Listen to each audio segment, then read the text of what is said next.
土门雅马哈这边呢，刚到了3台150的 GT 啊，也是150的风冷小复古啊。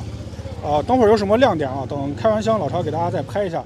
目前来看的话，油箱是12.5升啊，150雅马哈这个续航的话应该是相当出色，功率的话是9.1个千瓦啊。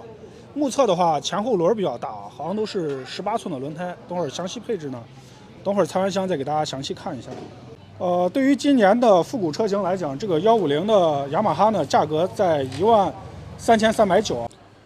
雅马哈这次150 GT 呢，给大家配的是成远轮胎啊，规格我觉得还是比较有意思的啊，9090-18用的18寸的轮，一般复古车用16寸的相对会比较多啊，用18寸的轮胎啊。等会儿看装好车以后大概是什么样子。这次给大家说一下自己老曹这边的一个看法啊，对于作为咱们传统的合资品牌啊，建设雅马哈这边150的车型呢，有很多粉丝啊，虽然这次价格呢13390啊，但是依然有很多粉丝喜欢。毕竟作为雅马哈这边可能口碑啊，还有它的稳定性啊、油耗啊会比较好。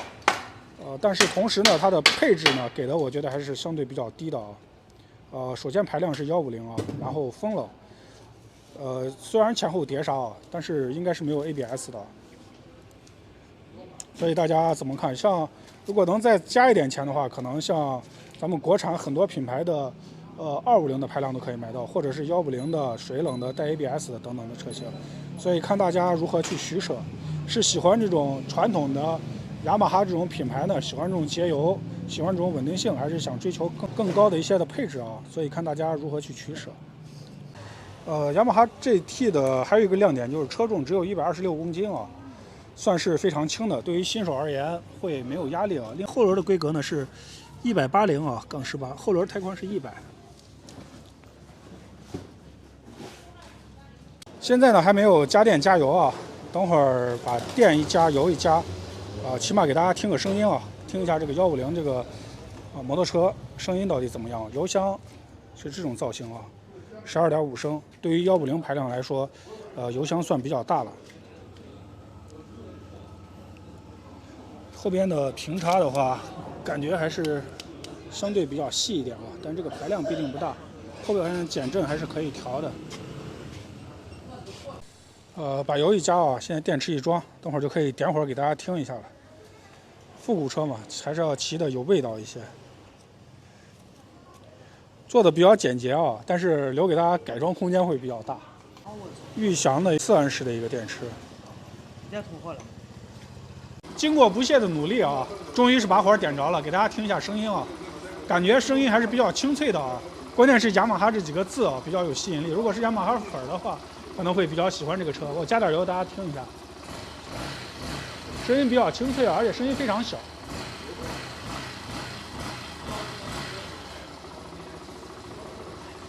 给大家再拍点细节啊！现在仪表也点亮了，大家可以看下仪表，仪表做的我觉得还是挺漂亮的啊。这边啊一圈转速，然后这个油量，这个是公里数。比较有特点的是没有给大家配 USB 啊，配的是一个点烟器啊，更加的复古。档显的话是在上面啊，有档显的，最高5个档。空档还是比较好找的，声音真的非常清脆啊，声音还是蛮好听的。给大家再拍一下灯光啊，可以看一下灯光，这个是近光灯啊，近光灯、远光灯、超车灯，没有双闪啊，转向灯给大家弄一下，转向灯没有提示音啊。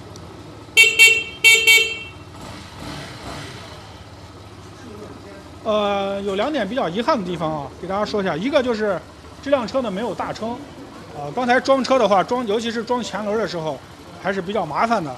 还有一点呢，就是这个车的油泵是比较高的啊。第一次加油的话，可能最少可能得加到6升油、6升油、7升油以上啊，这个才能点火啊，后边就没有问题。第一次的话，可能加油得加多一点，也就是说是，可能买这个车，这个店老板基本上给你得送50块钱的油，要不然这个摩托车是骑不走的。挂复古包给做了2个可以挂包的地方啊，这一点是比较好评的。这个盖板这块做的，我觉得还是挺有质感的。关键是雅马哈这几个字，大家是比较喜欢。整个档呢是有5个档啊，是国标5个档。油门拉线的话是一个单油门的一个拉线啊，单油门的拉线。座椅还可以啊，是一个一体式的，带人的话也比较好。刚才我们几个说了一下，都觉得车是挺好玩的，也挺漂亮的，关键是车也比较轻，126公斤，说是自己弄一个玩玩，但是作为这个配置啊，13000多，看大家觉得怎么样啊？雅马哈的150 GT 呢，现在土门店呢一共是到了3台啊，可能陆续会交。如果大家想看这款车想试驾的话，可以抓紧过来啊。如果没交的话，可能自己还可以试骑一下。